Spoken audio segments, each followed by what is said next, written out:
Okay, it's Sunday morning and I'm going back up to the barn. I have a lesson at 10:30, which I'm really excited about. I found out that I actually get to ride Vinny. Excuse me.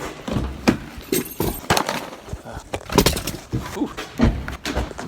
Yeah, they changed my horse from, oh man, I can never, Mimosa. So I got changed from Mimosa to Vinny, which I'm excited about because I'm better at riding Vinny right now. And I'll put the work into learning Mimosa, so that's fine, but I'm just psyched that today I get to ride Vinny.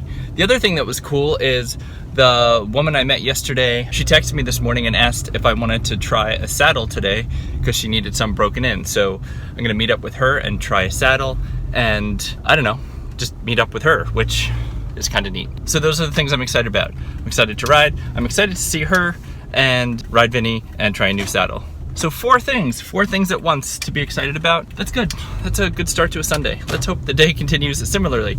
I hope you have a great day too. I will catch you later. I did wake up kind of anxious this morning. I was kind of plagued with nightmares of her, just dreams about her living across the hall and me having to encounter her in a day-to-day kind of life that was troubling and hard, and it caused me to be anxious when I woke up. God, that's where friends are so amazing, because I can call someone and be like, hey, can we just talk for a little while? And they reminded me of all the things that she is. So thank you, friends. I appreciate you. Hey, I wanted to take a second to talk about growth in really unexpected ways. And here's how. I have spent the day at the barn. I had a lesson this morning. I've just been hanging around and talking to people and helping people and learning about saddles. I've worn my breeches all day and it's no big deal. And then I went out to lunch. I went out to lunch with my friend Greg. He's wearing breeches and boots, and I'm wearing breeches and boots and chaps. And we walked into a bar and I was proud of myself.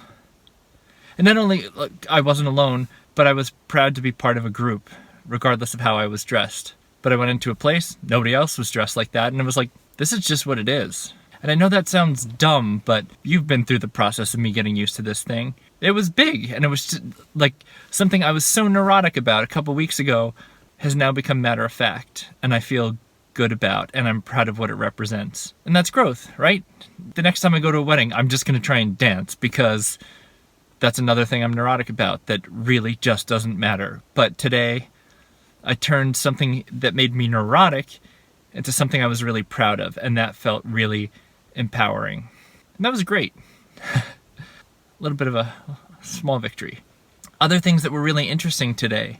The woman I met yesterday, I met her here at the barn today, and she asked me if I would help her break in a saddle. So she gave me a saddle, like a $6,000 saddle. She just gave me to use for a couple weeks to help break in.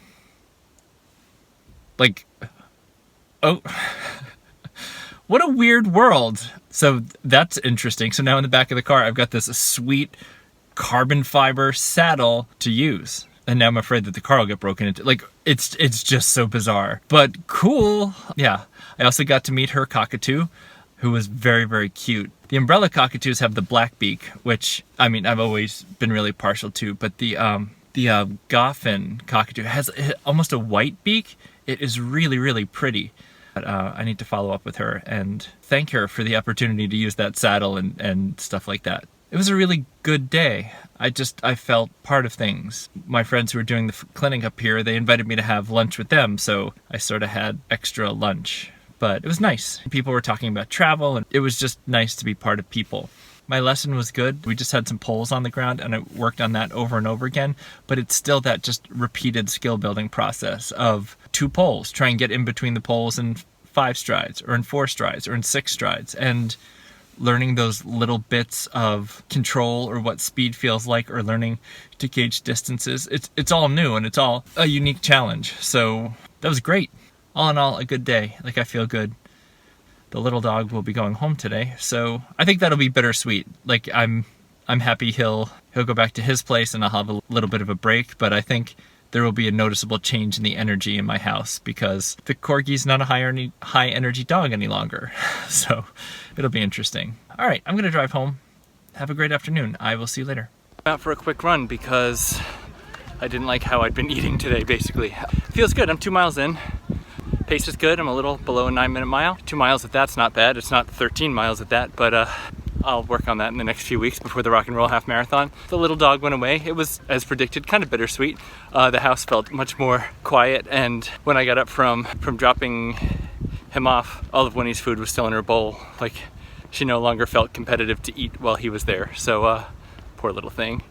That's about the size of it. A little bit of, not anxiety, like, I'm just kind of sad about the situation right now. Sad that my wife doesn't love me anymore. And I guess that will come and go as the days and weeks go on. There's nothing you can do with that, and that's the problem. It's just a fact. I can't fight to get her back. She wants to have a family with this guy and not me. So what can you do? You know, me saying like, we could have a family, like that's not, it's not about that. I think it's profoundly disturbing, and people I talk to think it's weird because for the entirety of her life, she has never wanted children. She's never imagined herself with children. So to go from not wanting children to all of a sudden entering a new relationship and wanting children, it does feel a little bit like maybe she's changing herself for him. Maybe he wanted children or he wants a family and it was a deal breaker, so she's changing how she thinks. I don't know. Anyway, I spin that one. I can't make sense of it either, but it's not me. She doesn't want me for that. She doesn't want me for a future that looks like that. So all I can do is leave. So that's what I'm working on. So we run and we do physical things to, I mean, I feel the emotional pain and I deal with it as best I can. I don't think I do physical things to cover it up, but sometimes it just pulls some of the energy I would put into being sad. It pulls some of that energy and puts it into something that makes me good. And I think that's smart. I don't think I'm not dealing with this well. I have an amazing network of people. I have a therapist who's amazing. Like, I have a lot of good pieces in place. I have a community of people at the barn that care about me. I think given a really terrible situation, I'm doing pretty well. So I'm gonna keep doing that, and now that my heart rate's come down, I'm gonna get back to the running. Have a great evening. I'm headed to the House of Blues tonight to see a student band. Hopefully that's good, and if it is, I'll show you. And if it's not, I'll probably show you too. Okay, I'll see you later.